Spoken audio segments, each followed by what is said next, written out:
Assalamualaikum warahmatullahi wabarakatuh. Bismillahirrahmanirrahim. Alhamdulillahirabbil alamin.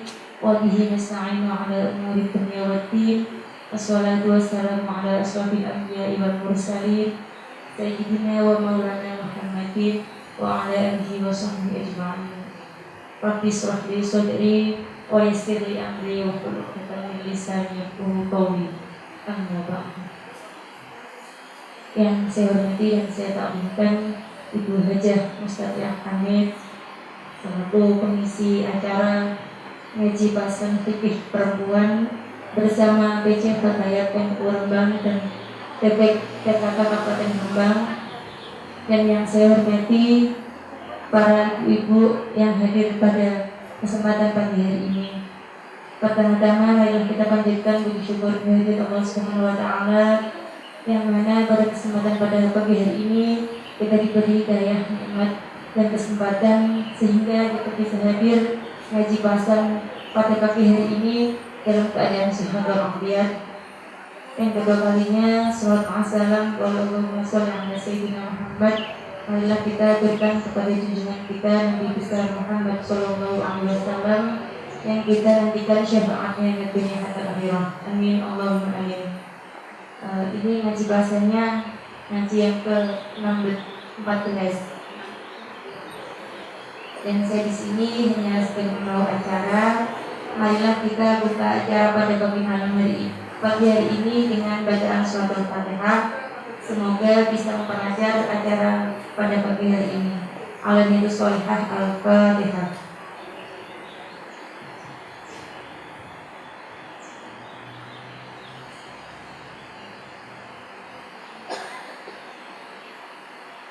Terima kasih. Acara selanjutnya itu ngaji bahasan yang akan diisi beliau Ibu Mustaqiah Hamid. Kepadanya menghadapkan.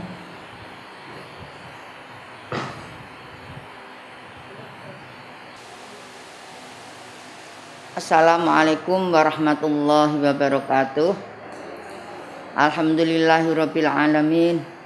Assalatu wassalamu ala asyrafil anbiya'i wal mursalin sayyidina wa maulana Muhammadinil amin wa ala alihi wa sahbihi wat tabi'in wat tabi'in wa immatil muslimin, amma ba'du. Yang sangat kami hormati ibu-ibu dari tim penggerak PKK beserta sahabat-sahabat Fatayat, alhamdulillah bahwa kita masih mendapatkan anugerah dari Allah Subhanahu wa taala berupa iman, Islam, hidayah, kesehatan, sehingga dengan rahmat Allah jualah kita dapat bertemu dalam acara ngaji pasan yang diselenggarakan oleh kolaborasi antara Fatayat dan PKK. Sholawat serta salam Allahumma sholli ala sayyidina Muhammad selalu kita lantunkan di setiap saat, setiap ada kesempatan, dengan harapan semoga kita mendapat syafaat fi yaumil qiyamah. Ibu-ibu dan sahabat, tidak terasa alhamdulillah telah separuh kita menempuh kewajiban puasa. Alhamdulillah, semoga kita dapat menyelesaikan kewajiban kita sampai 1 bulan penuh, tidak ada godaan apa-apa, dan dapat bertemu dengan Ramadan yang akan datang. Amin Allahumma amin.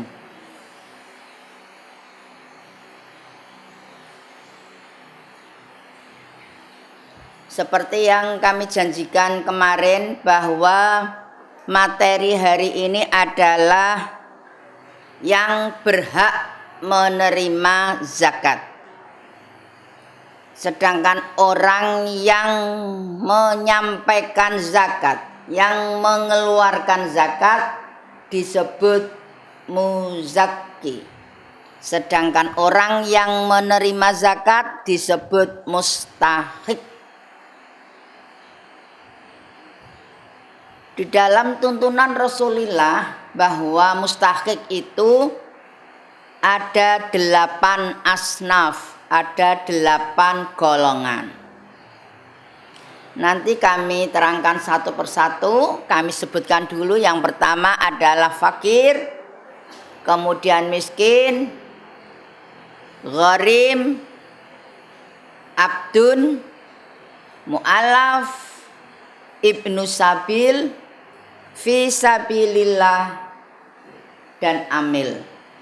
Ini diputar balikkan enggak masalah. Yang penting 8 ini kita hafal betul supaya penyampaian zakat kita tidak keliru, tepat sasaran. Karena ukurannya bukan kaya atau miskin, tetapi yang berhak. Kaya ada yang berhak, miskin ada yang tidak berhak. Karena tidak termasuk 8 golongan ini. Miskin tapi tidak berhak. Siapa dia? Ialah mereka yang tidak pernah menunaikan sholat. Orang yang tidak pernah menunaikan sholat tidak berhak menerima zakat. Tetapi ketika orang itu sudah baligh, pernah sholat, tetapi di usia dewasa tua tidak sholat. Tapi ketika muda, ketika usia balik, dia pernah sholat. Apakah berhak orang semacam itu? Berhak, karena pernah melakukan sholat, berarti pernah melaksanakan kewajiban sebagai seorang muslim. Berarti dia benar-benar muslim. Kaya tidak berhak. Banyak orang kaya tidak berhak. Memang yang kaya tidak berhak, tetapi ada orang kaya yang berhak. Siapa dia? Mu'alaf, yaitu orang yang baru masuk Islam. Jadi kekayaan seseorang tidak menjadi ukuran. Sekarang yuk kita bahas bersama fakir.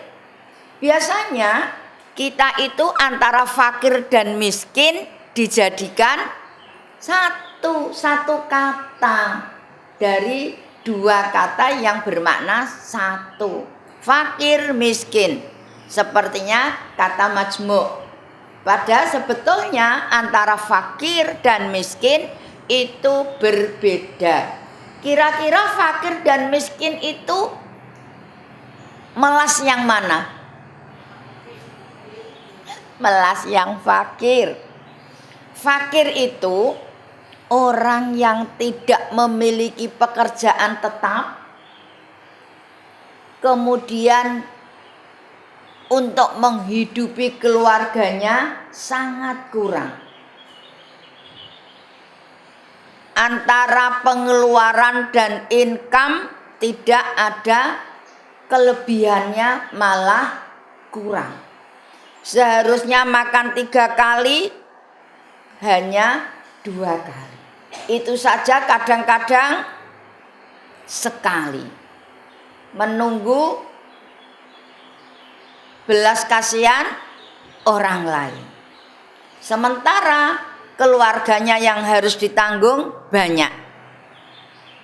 Namanya fakir.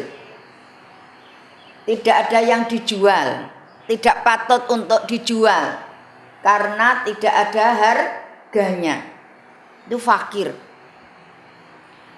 Melas banget ya, fakir. Dia bahkan menggantungkan belas kasihan orang lain. Ini fakir. Kalau miskin lebih tinggi derajatnya sedikit karena dia memiliki pekerjaan tetap. Tetapi pendapatannya mungkin juga pekerjaan serabutan, tapi dia punya pekerjaan.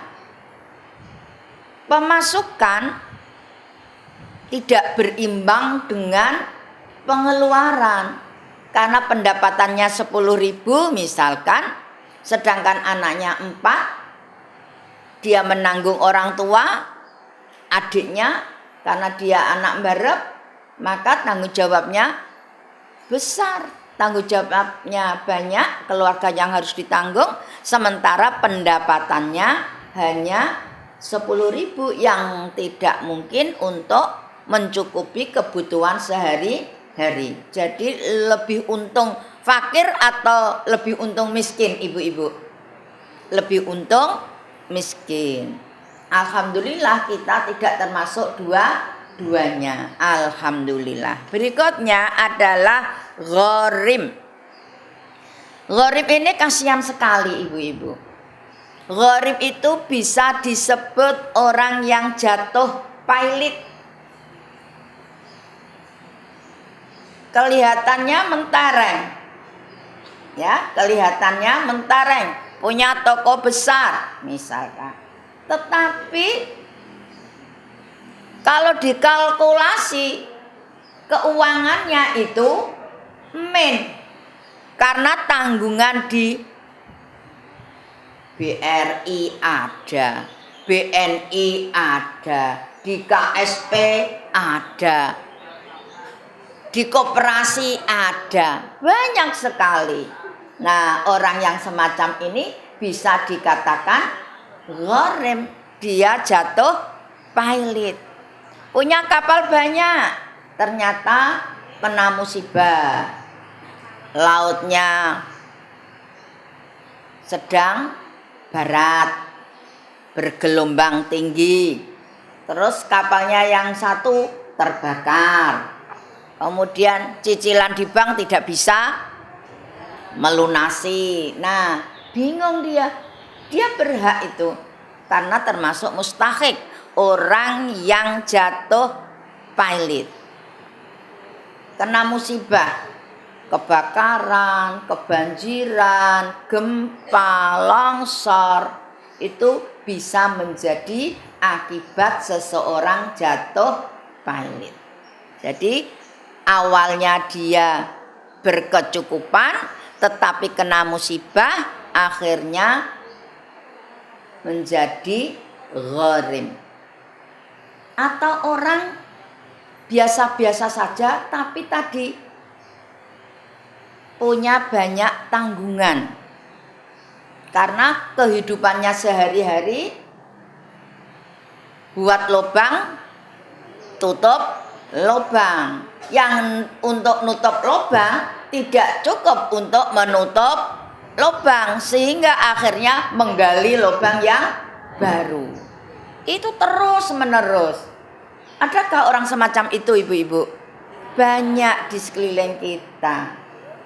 Ya, kasihan mereka. Maka sebaiknya memang kita itu harus hidup yang sederhana sesuai dengan kekuatan. Sesuai kekuatan. Jangan sekali-kali kita mengandalkan harta warisan orang tua yang belum tentu itu milik kita pribadi.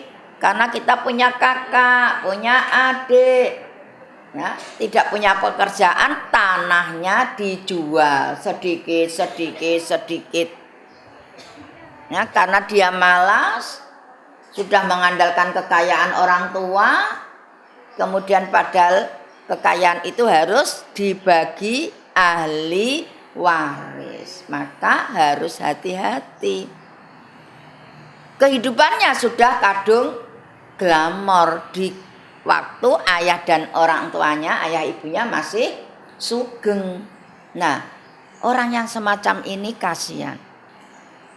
Kita sebagai ibu, sebagai perempuan harus berani menjadi menteri keuangan, memanage keuangan keluarga.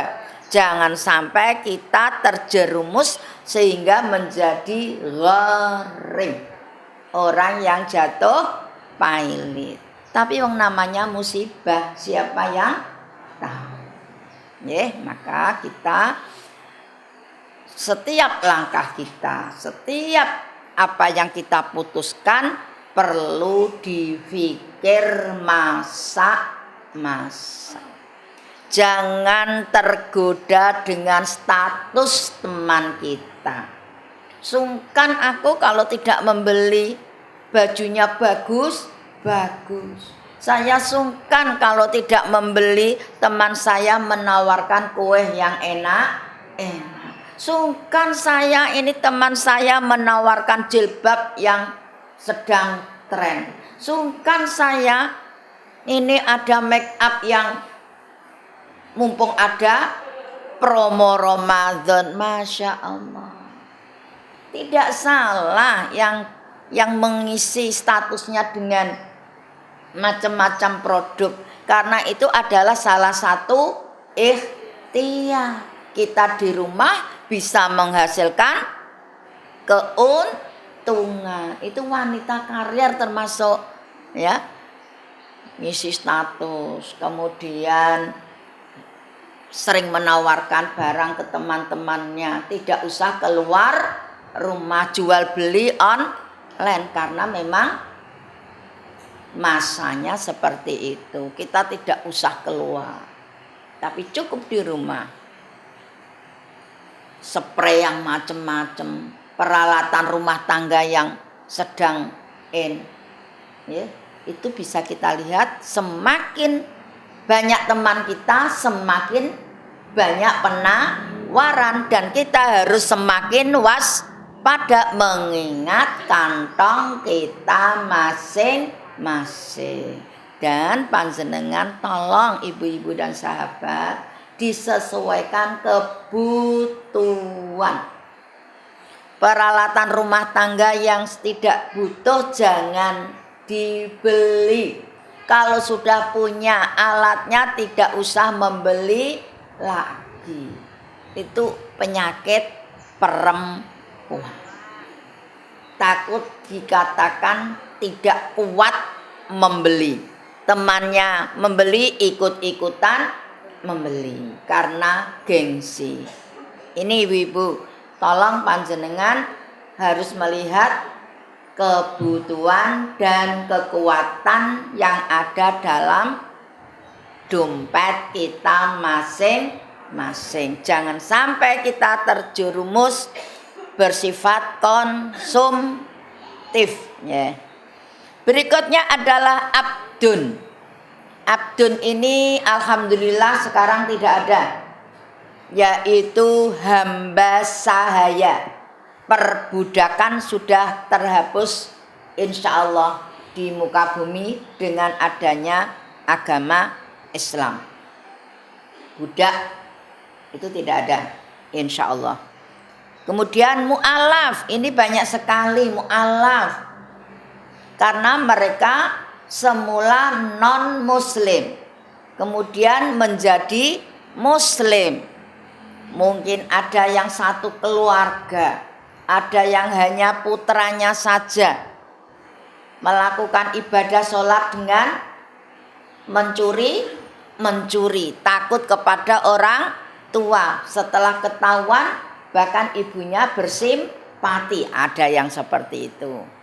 Ya, kemarin ada satu keluarga non muslim syahadat seluruhnya di hadapan Kiai Haji Hatib Mabrur, adik ipar saya. Itu non muslim dari keturunan Tionghoa. Setelah masuk Islam, yang mengislamkan itu harus selalu membina, karena tidak hanya syahadat saja. Kalau syahadat saja hanya merubah status, merubah KTP. Padahal yang namanya orang sudah masuk agama Islam, yang namanya mu'alaf harus konsekuen untuk melakukan pembelajaran untuk menyempurnakan ibadahnya. Ini mu'alaf. banyak sekali ibu dan sahabat mu'alaf itu, dan itu adalah tanggung jawab kita untuk memberikan pencerahan kepada mereka, memberikan pelajaran lebih mendalam tentang agama Islam. Selanjutnya Ibnu Sabil. Ibnu Sabil itu sama dengan musafir. Siapakah musafir itu? Ini juga tidak tergantung kaya atau miskin. Musafir adalah orang yang dalam perjalanan dan kebetulan dia masakot, menghadapi kesulitan. Mungkin bekalnya habis, mungkin kena musibah, hilang dompetnya, atau apapun alasannya. Jika ada musafir dalam perjalanan, dia berhak menerima zakat, disebut mustahik. Selanjutnya adalah fisabilillah. Di awal-awal Muslim, di awal-awal Islam, maksud saya baru berkembang Islam pada waktu masa Rasulullah Muhammad SAW, yang disebut fisabilillah adalah para pejuang, yaitu orang-orang yang berperang melawan orang-orang kafir, orang-orang musyrik, dalam rangka mengembangkan agama Islam. Itu yang disebut fisabilillah. Apakah sekarang ada orang berperang melawan orang-orang yang tidak muslim? Sudah tidak ada. Sudah tidak ada perang melawan kafir untuk pengembangan agama Islam. Sekarang tidak ada. Tetapi fisabilillah yang ada sekarang bermakna lain, yang nilainya sama, yaitu memperjuangkan agama Islam. Li'ila kalimatillah. Siapa dia?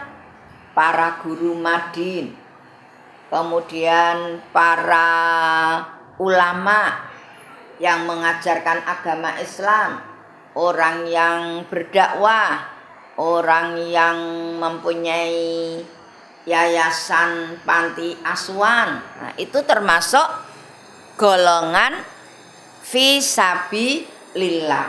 Mereka yang berjuang mengembangkan agama Islam karena ridho Allah, bukan sebagai mata pencaharian.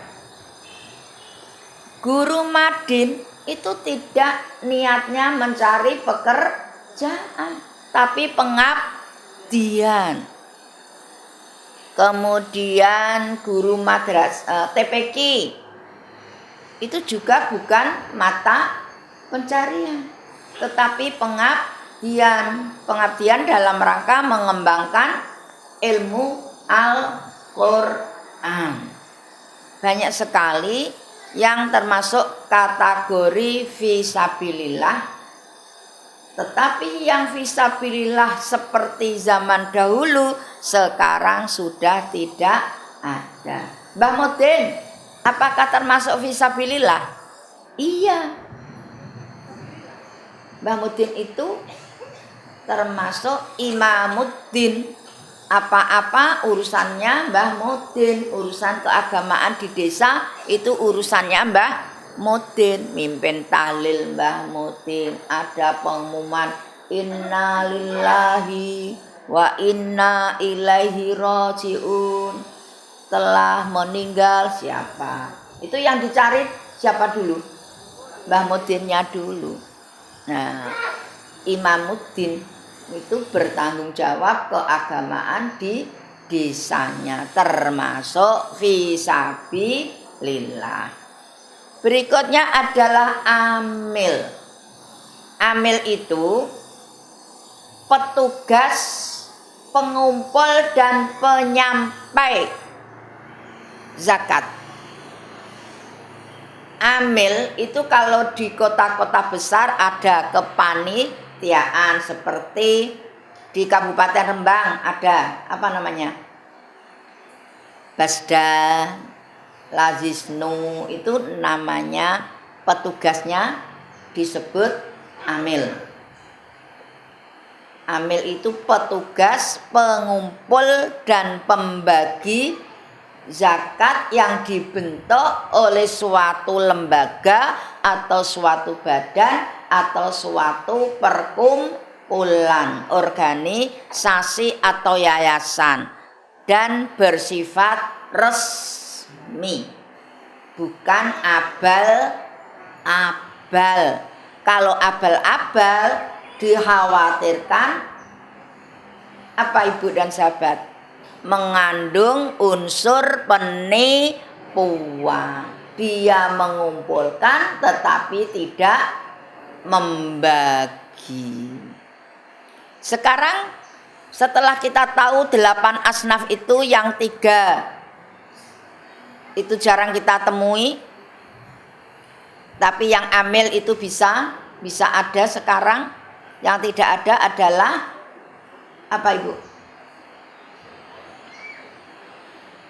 Abdun, budak, sahaya, dan fisabilillah yang seorang pejuang yang perang. Ya, sekarang sudah dialihkan perang untuk menuju jayanya agama Islam. Sekarang Ibu dan sahabat, kalau dalam satu kampung itu 8 golongan ini tidak ada, panjenengan cari yang fakir tidak ada, yang miskin tidak ada, yang jatuh pailit alhamdulillah sukses semua. Kemudian bagaimana solusinya? Solusinya adalah keluar dari desanya. Cari. Kalau di Rembang, insya Allah tidak kesulitan mencari fakir banyak. Apalagi saat ini sedang masa-masa pandemi, banyak yang kena PHK. Nah, ini tujuan zakat ini ada di sini, yaitu ibadah sosial. Karena ibadah itu ada yang berhubungan dengan Allah, ada yang ibadah itu berhubungan dengan sesama. Nah, zakat itu termasuk ibadah sosial. Yang kita tekankan sekarang bukan lagi zakat fitrah, tetapi zakat emal.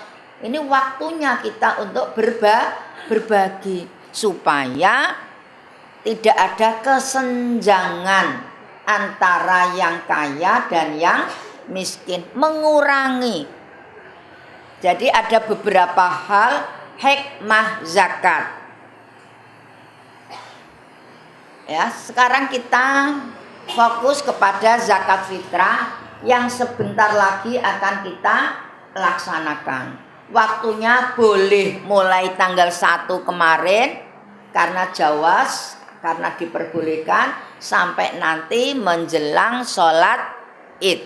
Tapi sebaiknya adalah setelah maghrib dikumandangkan takbir, kemudian sampai menjelang sholat Id. Ibu dan sahabat, hikmah zakat itu apa saja?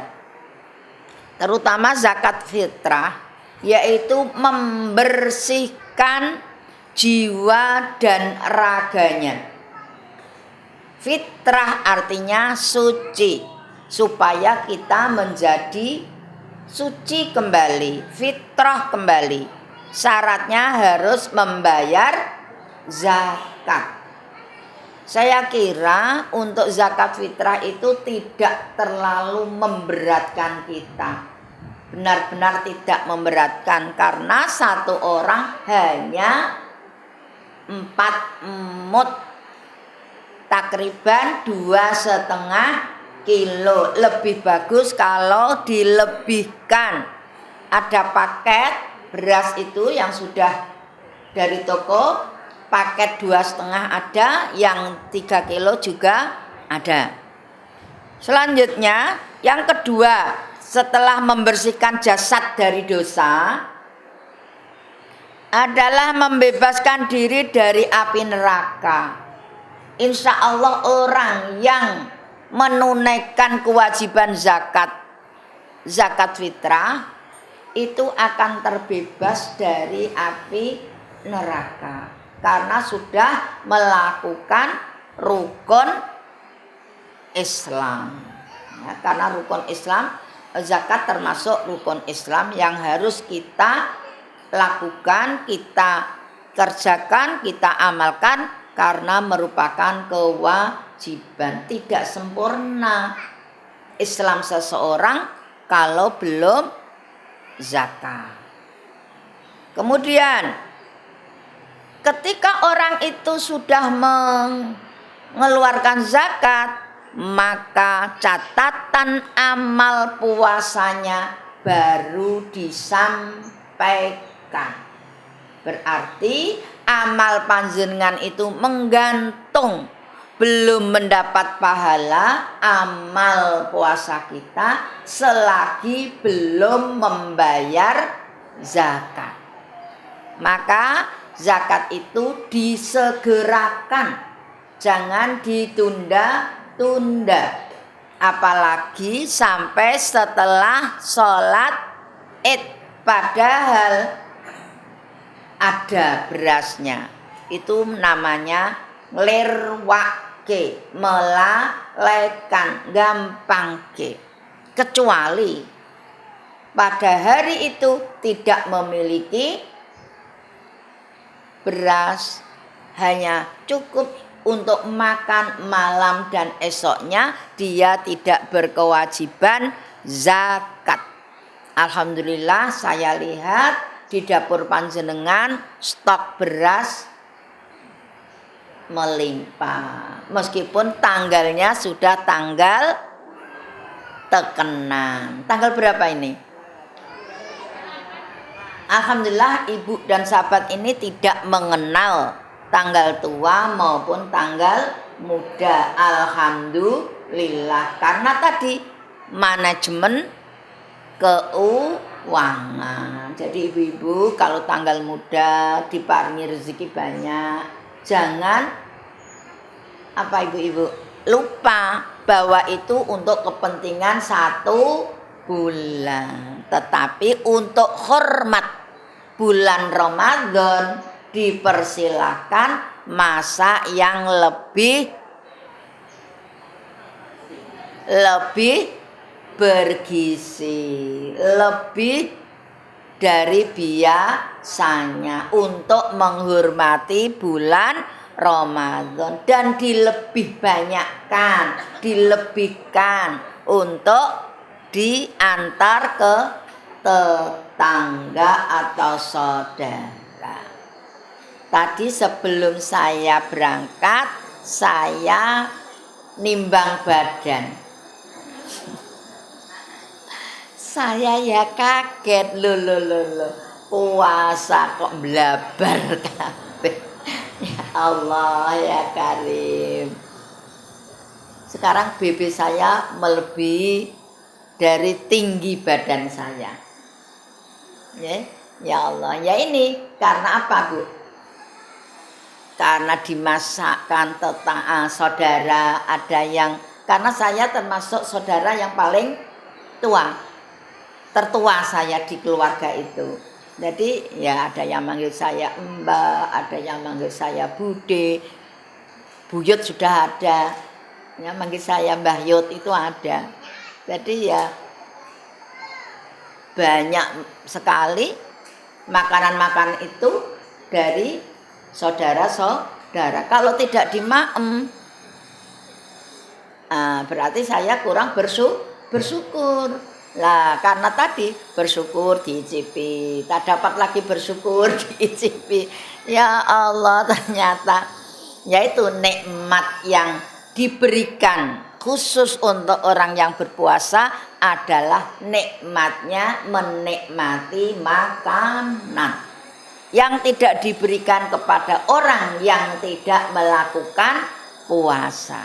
Seteguk teh anget itu loh, nikmatnya luar biasa. Tapi kalau tidak puasa, ya biasa-biasa saja. Panjenengan nunjuk teh anget, alhamdulillah. Itu. Ada adzan maghrib, alhamdulillah itu. Alhamdulillah ibu-ibu diberi hidayah oleh Allah Subhanahu wa taala menjalankan syariat agama Islam dengan penuh keikhlasan dalam rangka mencari ridha Allah, bukan mencari ben dilem mertuanya, tidak, ben dilem suami tercinta juga tidak, karena kita melakukan ibadah puasa dengan penuh keikhlasan, imanan wahtisaban. Insyaallah ghufira lahu min dzanbih. Nah, wis dijanjikan oleh Allah jika berpuasa benar-benar penuh keimanan dan keikhlasan, ghufira lahu ma taqaddama min dzanbih, diampuni dosa-dosa yang telah kita lakukan. Berikutnya ibu-ibu, ini yang kita inginkan, yang kita harapkan sesuai dengan doa kita setiap saat. Doa sapu jagat, semua muslim insya Allah hafal, yakni Rabbana atina fid dunya hasanah wa fil akhirati hasanah wa qina adzabannar.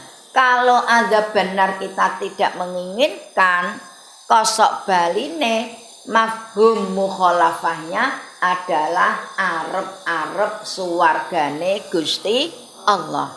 Insya Allah kalau panjenengan semuanya melakukan ibadah puasa ini dengan penuh keikhlasan, penuh keimanan, dakhalal jannah. Amin Allahumma amin. Karena panjenengan hikmah kesekian kalinya adalah berhak untuk masuk surga.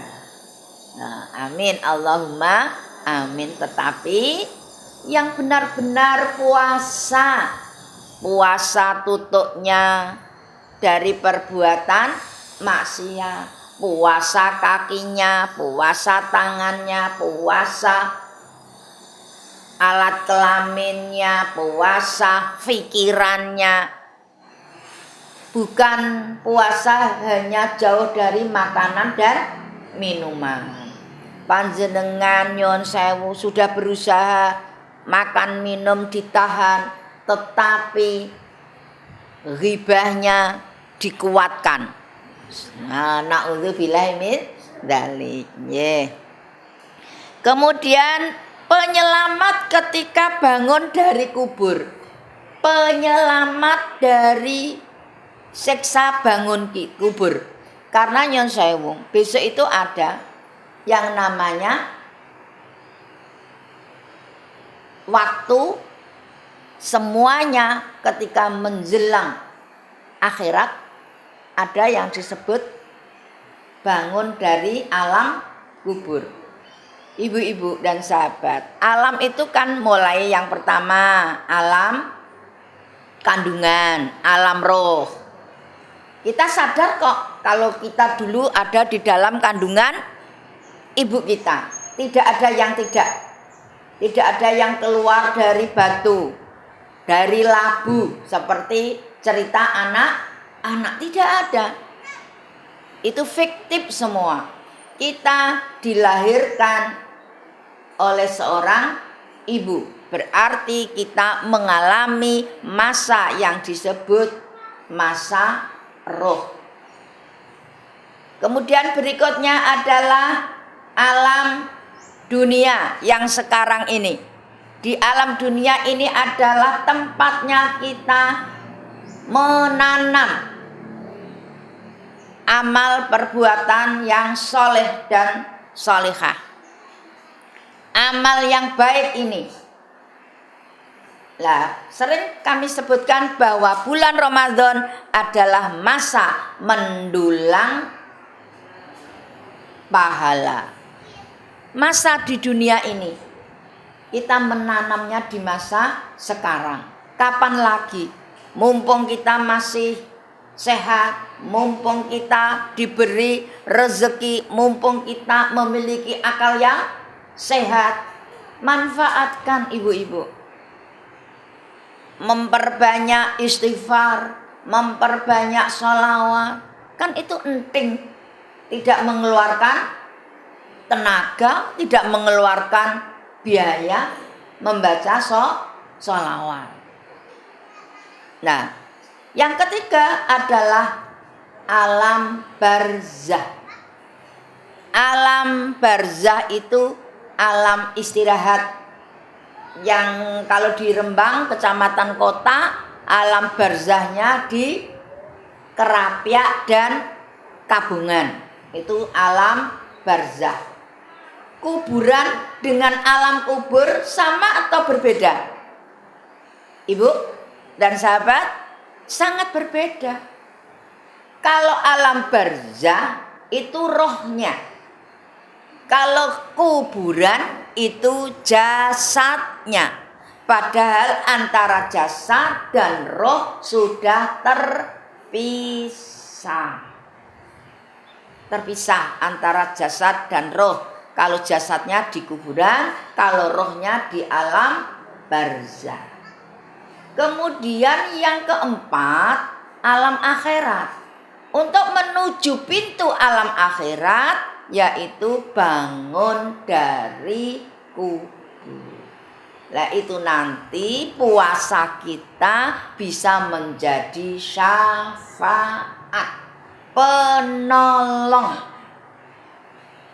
Jadi orang-orang yang puasa insya Allah mendapat pertolongan ketika bangun dari kubur. Kemudian diterimanya semua amal kebaikan pada tahun itu.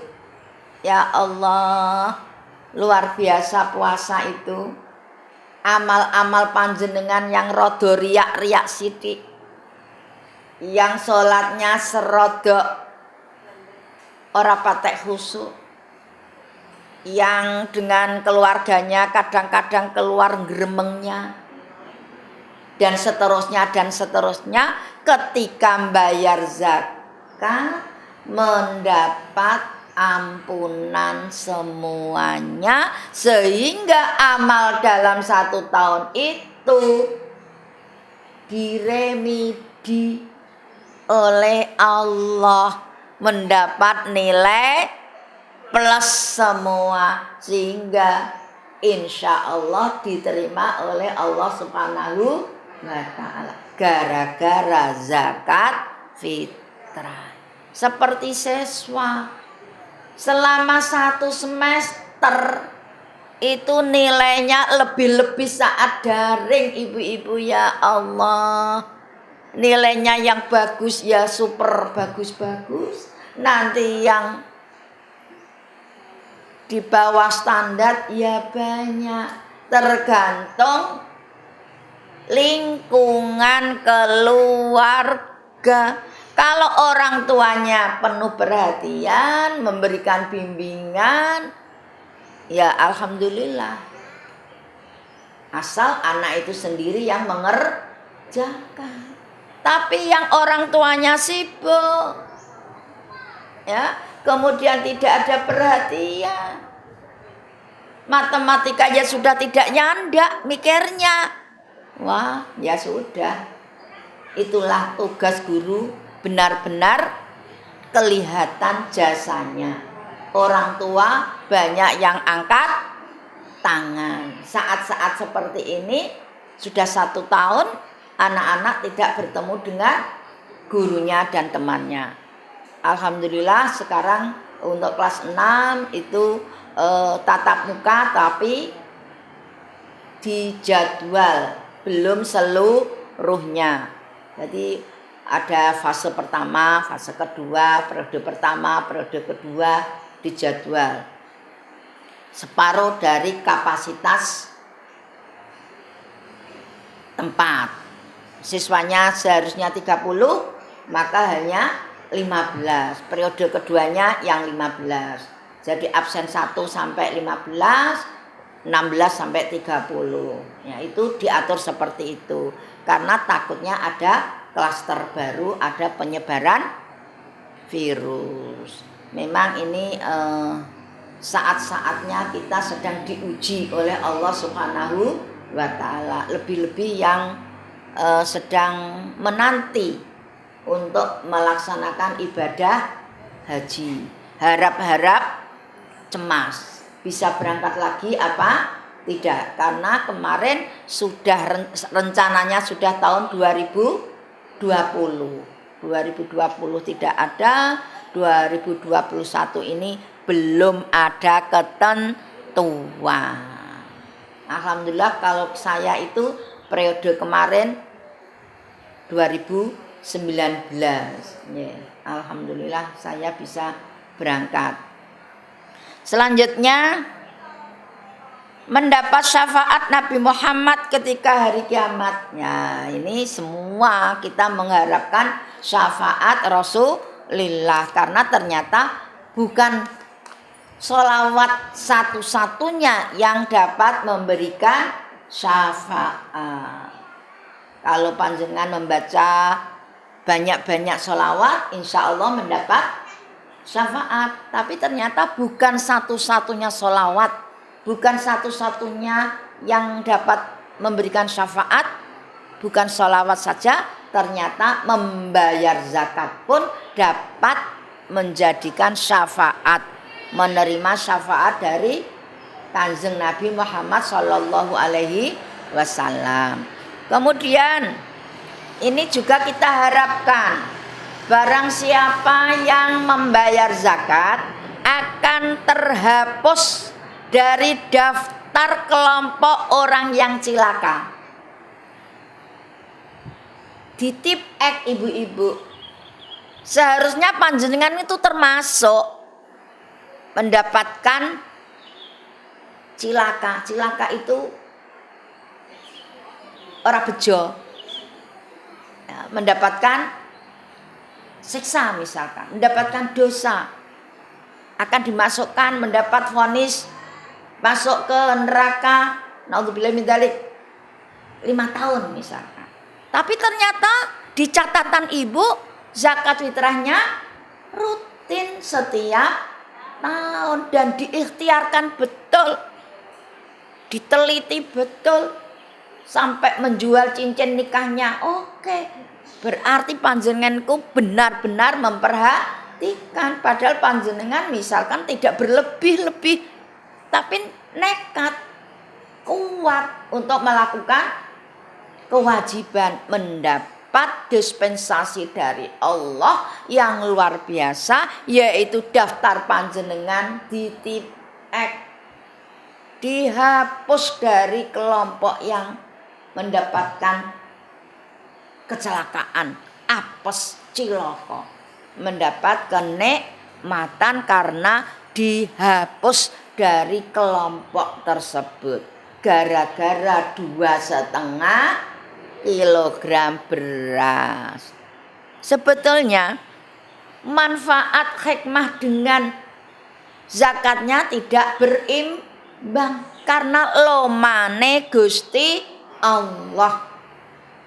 Karena Allah itu penuh Rahman dan Rahim.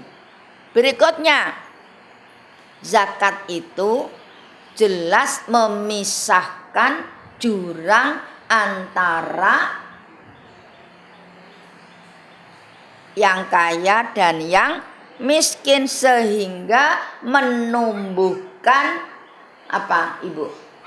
Rasa mahabbah, menghubungkan tali silaturahmi antar saudara, antar tetangga yang awal-awalnya tidak rukun karena yang satu sungkan, awal-awalnya tidak kenal karena yang miskin tidak berani menyapa yang kaya, yang miskin tidak pernah dolan karena pintu gerbangnya tinggi dan terkunci terus, hanya sebatas kenal namanya.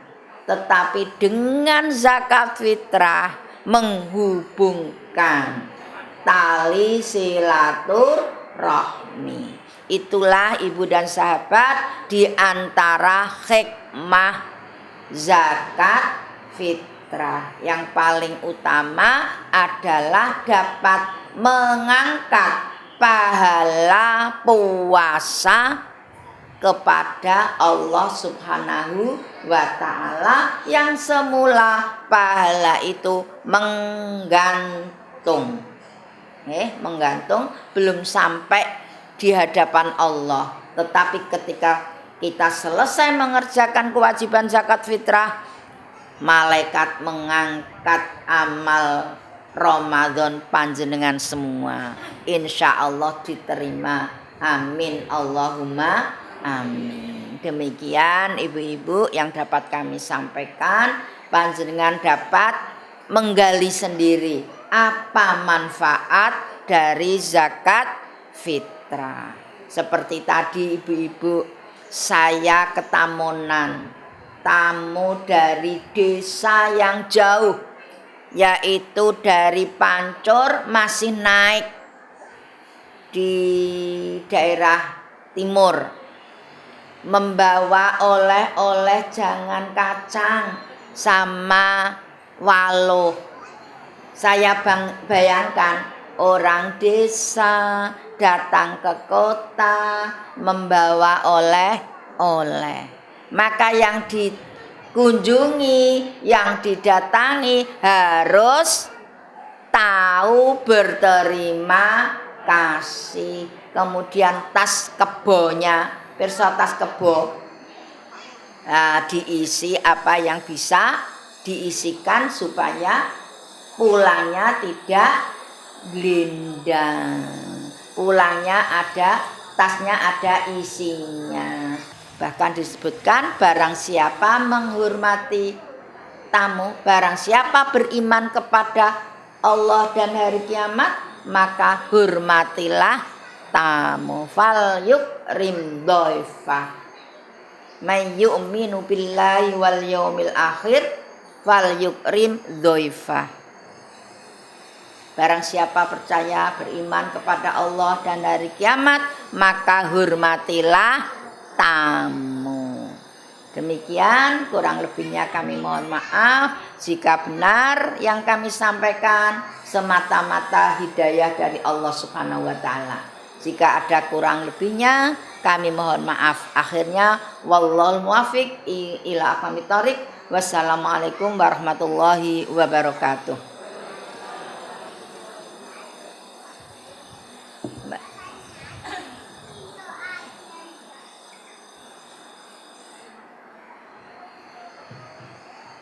Terima kasih. Acara selanjutnya itu kasih tanya jawab nih Bu. Yeah. Monggo yang bagi pamflet.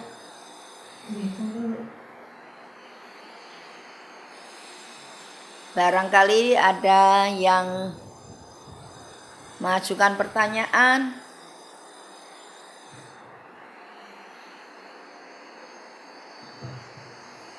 Assalamualaikum warahmatullahi wabarakatuh. Waalaikumsalam warahmatullahi wabarakatuh. Terima kasih saya sampaikan sebelumnya atas waktu yang diberikan kepada saya. Di sini saya mau menanyakan, adakah pembatasan waktu dengan status mu'alaf?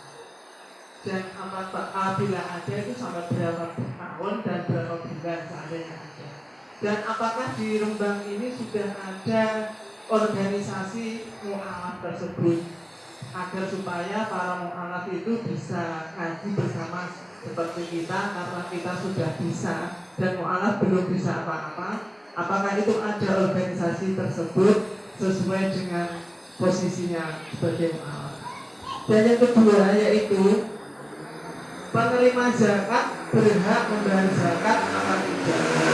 Soalnya saya tahu di desa saya itu Bu, banyak orang yang membayar zakat, tapi akhirnya dia juga menerima zakat pada waktu pembagian zakat. Dan yang ketiga yaitu perbedaan zakat, infak, dan sedekah. Karena saya tahu, yang saya tahu dari untuk nazisme tiap-tiap desa itu sudah ada dikasih selebaran. Dan di situ saya baca ada yang memberi 100.000 tapi dimasukkan ke zakat. Apakah itu zakat? Apa termasuk infak atau sedekah? Karena yang saya tahu kalau zakat itu kan ada ketentuannya. Untuk infak itu bagaimana dan sedekah bagaimana. Terima kasih sebelumnya. Wassalamualaikum warahmatullahi wabarakatuh. Waalaikumsalam. Terima kasih. Nanti tolong saya diberitahu kalau salah pemahaman di dalam menerima pertanyaan panjenengan. Pertanyaan yang pertama, apakah ada batasan waktu status mu'alaf? Sebetulnya kriteria mu'alaf itu adalah, mari kita pahami betul, orang yang semula tidak muslim kemudian masuk agama Islam. Berarti orang itu tidak ada ketentuan kapan dia masuknya, usia berapa dia masuk. Yang jelas ketika ada hidayah. Ketika ada hidayah, orang itu masuk agama Islam. Maka dia disebut mu'alaf. Setelah menjadi mu'alaf, beberapa tahun dia namanya tetap mu'alaf.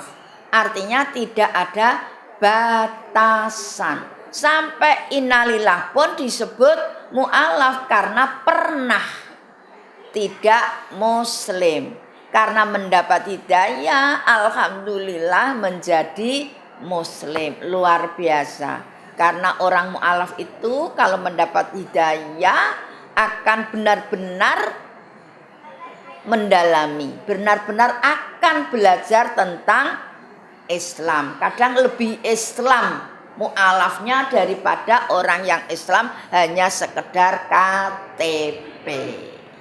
Orang yang mu'alaf kadang lebih Islam daripada muslim itu sendiri yang Islamnya tidak diperdalam. Itu jawaban saya. Kemudian yang kedua, apakah orang yang berhak menerima zakat juga berkewajiban mengeluarkan zakat? Ketika orang itu berhak menerima zakat, kan dia sudah menerima zakat. Kemudian dia sekarang berkewajiban zakat karena yang dimakan untuk malam hari raya dan besok pagi berlebih. Maka dia berkewajiban mengeluarkan zakat karena sudah menerima zakat. Contoh, saya misalkan tidak ada apapun untuk besok pagi. Tapi alhamdulillah menjelang hari raya, belum hari rayanya, belum sholat Id, saya kedatangan tamu banyak. Mereka berbondong-bondong membawa zakat fitrah. Alhamdulillah saya sekarang berkewajiban membayar zakat karena masih ada waktu. Terjawab yang kedua. Sekarang yang ketiga, apa perbedaannya zakat fitrah, zakat mal, sedekah dan infak?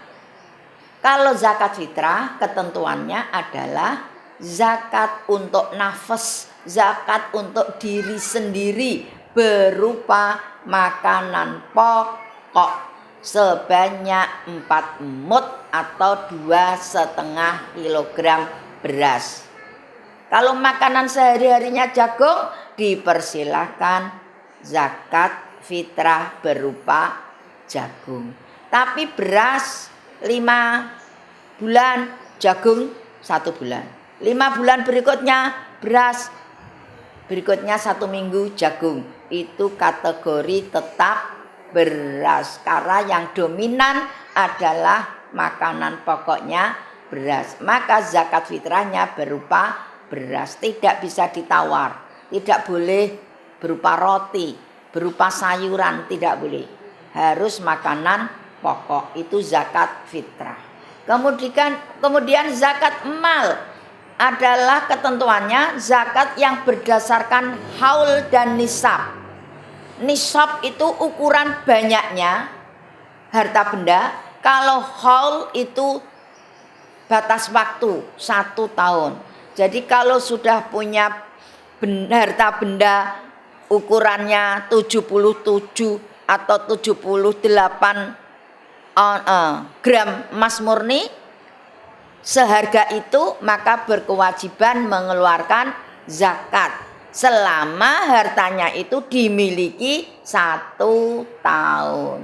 Tapi kalau punya toko kecil-kecilan, ketika dikalkulasi dengan harga emas jauh dari harga emas, maka tidak berkewajiban mengeluarkan zakat. Punya toko besar, tetapi barangnya titipan semua, tidak hak milik, berarti tidak harta pribadi, tidak dizakati. Kemudian kalau tokonya besar berkembang, sudah 1 tahun lebih, di jumlah hartanya lebih dari 77, gram emas, maka dia harus berkewajiban mengeluarkan zakat 2,5% dari total aset yang dimiliki di akhir tahun.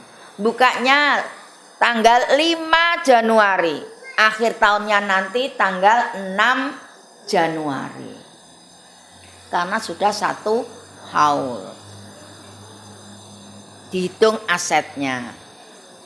Kemudian yang terakhir infak dan sedekah. Infak dan sedekah itu tidak ada batasannya.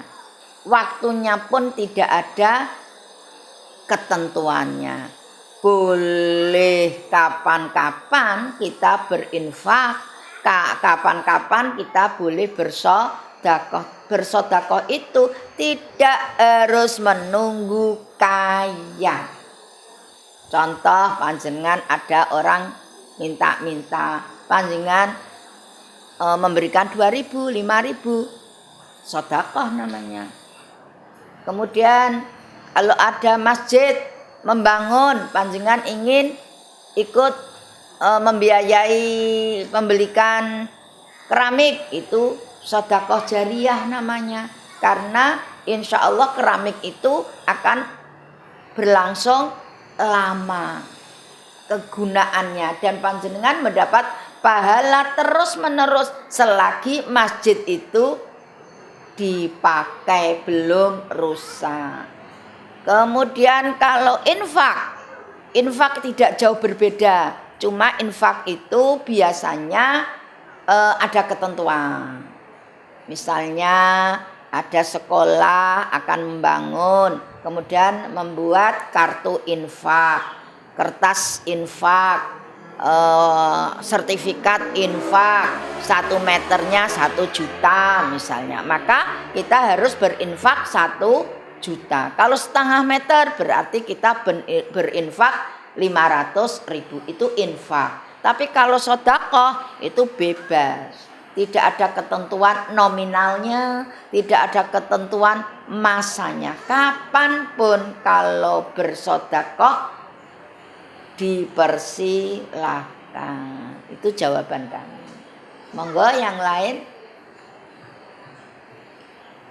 Persatuan mu'alaf. Sementara ini saya belum pernah mendengar ada persatuan mu'alaf. Yang ada adalah persatuan iman takwa, yaitu PT. PT itu persatuan Tionghoa yang beragama Islam. Itu ada. Tapi di Rembang ini ada apa tidak organisasinya? Saya kurang tahu. Mungkin Mbak Iyah bisa menjawab, PT ada apa tidak di Rembang? Persatuan Iman Takwa Indonesia, PT. Ada di Surabaya. PT itu organisasinya kuat dan donaturnya juga luar biasa, pengusaha-pengusaha Muslim Tionghoa, dan membuat masjid yang menyerupai kelenteng.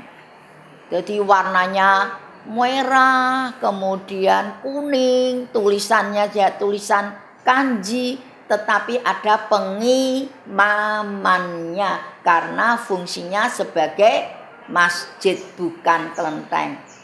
Bangunannya menyerupai kelenteng. Apa itu namanya masjid di Surabaya? Ada. Monggo. Kalau misalnya untuk mencari praktis, kita ngasih uang seharga beras 2,5 kilo, boleh apa enggak untuk zakat? Itu sudah materi kemarin. Sudah terjawab kemarin. Begini kiatnya. Kita cari praktis, membawa uang. Kemarin kita hargai 25.000. Karena kita suami istri, anaknya 2, berarti 100. Kita menuju ke seseorang yang akan kita beri zakat fitrah. Kemudian masuk dengan baik-baik, Pak, panjenengan kagungan beras kalih 1/2 kilo. Oh wonten napa no Pak? Jenengan dalaken rumiyin nah. Dikeluarkan. Ini seharga berapa Pak? Niki nggih selawe, selangkung 25.000. Ya, ini tak aturi, tak tuku ya Pak. Nggih, kita beli. Kemudian kita niati, ini zakatnya si A. Sudah hak milik. Saya beli lagi ya Pak. Boleh. Beli lagi 25.000. Akhirnya selesai. Berasnya menjadi milik yang punya rumah, uangnya juga milik yang punya rumah. Sudah selesai.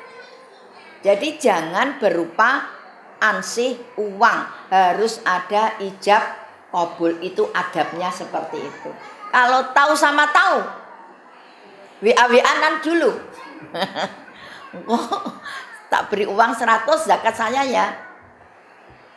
Belum memenuhi adab zakat fitrah. Ada ijab qabulnya seperti itu. Tapi boleh. Bahkan pernah ada 2,5 kilo itu untuk orang 10 orang. 2,5 kilo untuk 10 orang. Karena orang ini masakot, tapi ingin memenuhi kewajibannya sebagai seorang ayah. Ember yang berisi beras ini diberikan kepada si fulan. Si fulan ini juga tahu kondisi orang ini. Ketika diberikan, terus diberikan lagi. Ya wes, sudah saya terima zakatnya si A. Saya berikan ke kamu lagi. Oh, matur nuwun. Kemudian, Mbak, ini zakatnya anak saya. Oh ya, saya terima. Sudah ya, ini hak milik saya. Saya berikan ke kamu lagi. Oh nggih, Mbak, terima kasih. Itu beras tergeser kanan kiri sampai 9 kali, yang terakhir baru menjadi hak milik ya nak takenanah nak. Oh sampun Pak, mboten sampun. Nah, berarti 2,5 kilo itu tadi bisa untuk 10 orang ketika kondisi darurat. Kondisi tidak ada yang dipakai zakat, tidak boleh direkayasa. Ada mengatakan tidak ada, itu nanti urusan dengan malaikat, dengan Allah. Banyak rezeki mengatakan tidak ada. Nanti kalau dijatuh pailitkan oleh Allah malah naudzubillahi min dzalik. Itu kalau itu fikih ya. Fikih itu mencari solusi. Ya. Tapi ibu-ibu jangan ditiru ya. Saya yakin stok banyak. Monggo. Pertemuan kita tinggal besok pagi, insya Allah. Nggih, monggo.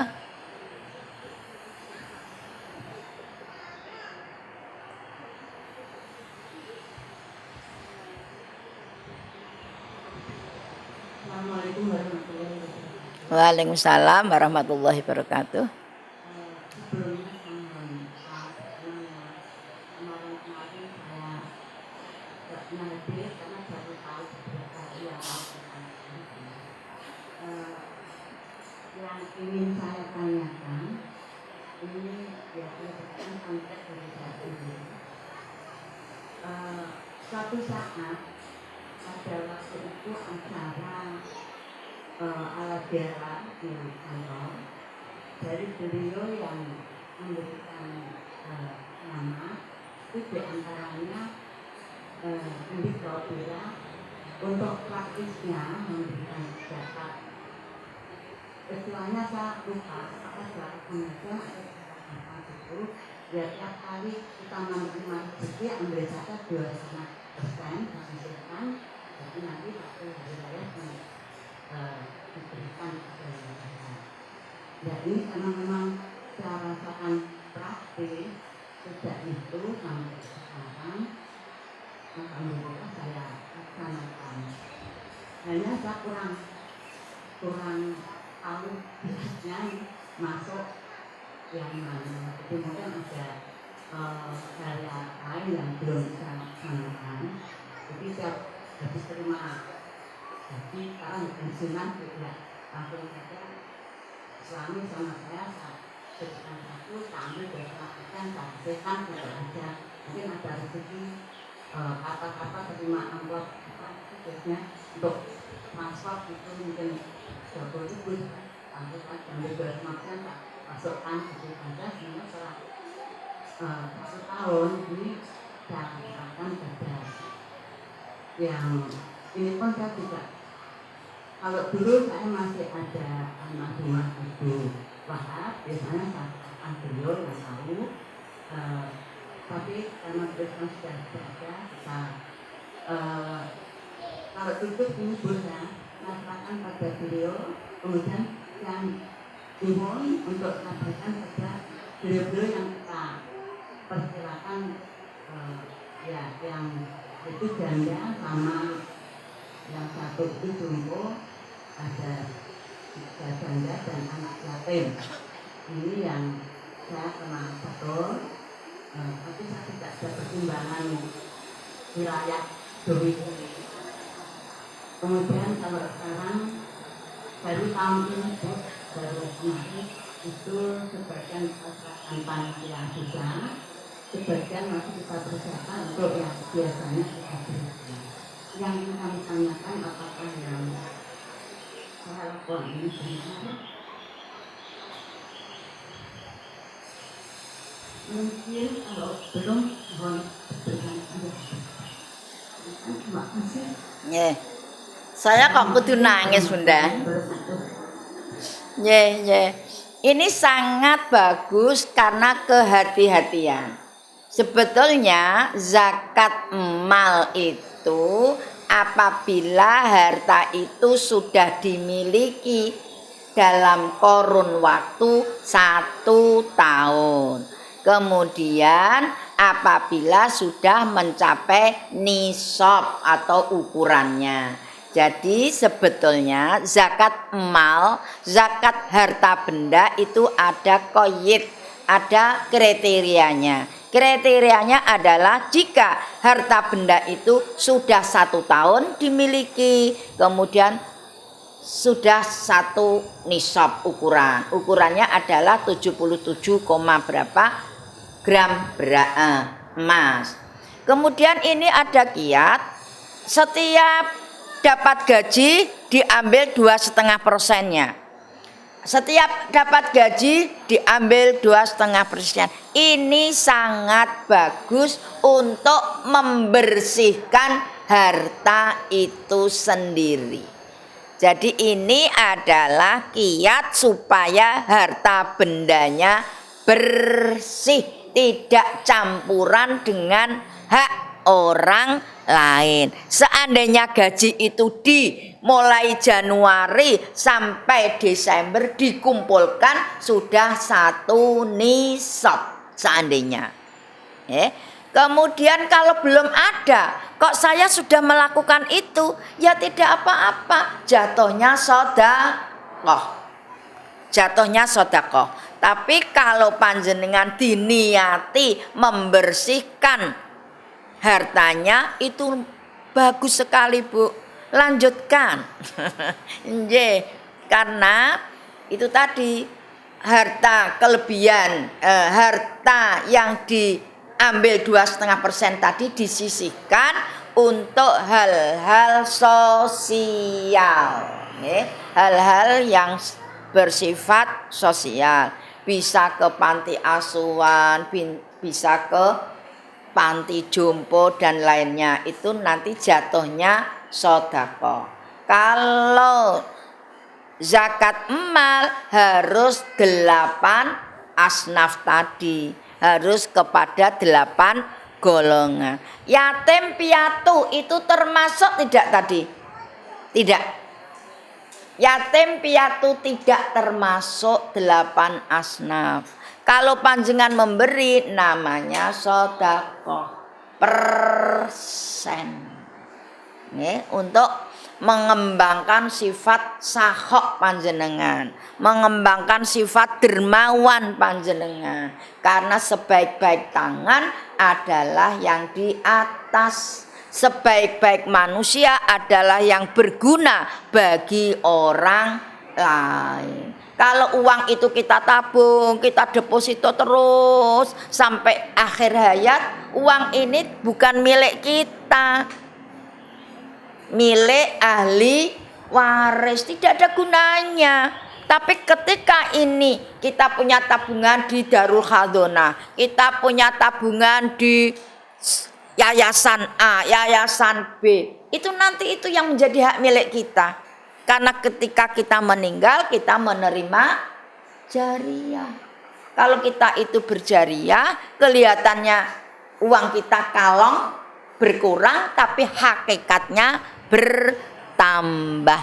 Justru yang kita depositokan itu malah tidak milik kita, tapi milik ahli waris. Bank nanti kan minta surat keterangan meninggal, kakaknya diminta, benarkah ini ahli warisnya? Karena ternyata depositonya ber-MM misalkan. Tolong ibu-ibu, ya kita punya deposito ya enggak masalah, tapi jangan berlebihan. Karena kita jangan khawatir tentang rezeki anak cucu kita. Karena masing-masing hamba Allah dijamin punya rezeki oleh Allah Subhanahu wa ta'ala. Yang penting kita itu ikhtiar dan berdoa. Mendidik anak kewajiban kita. Mempersiapkan anak untuk kehidupan kelak itu juga ikhtiar kita, supaya kehidupannya lebih baik daripada kita. Keagamaannya juga lebih mendalam daripada kita. Itu cita-cita kita semua. Kualitas keimanannya harus lebih baik daripada kita. Kehidupan rumah tangganya harus lebih harmonis daripada kita, dan seterusnya. Monggo yang lain. Monggo Bu, lanjutkan itu, panjenengan punya kebiasaan yang bagus, nggih. Nggih. Kegiatan ini sudah sejak tanggal 3 Ramadan, Ibu. Nggih. Nggih. Ini diprakarsai oleh PC Fatayat dan didukung oleh tim penggerak PKK Kabupaten. Jadi ini kegiatan yang sangat positif, supaya ada kegiatan pasan ngaji pasan. Nggih. Monggo.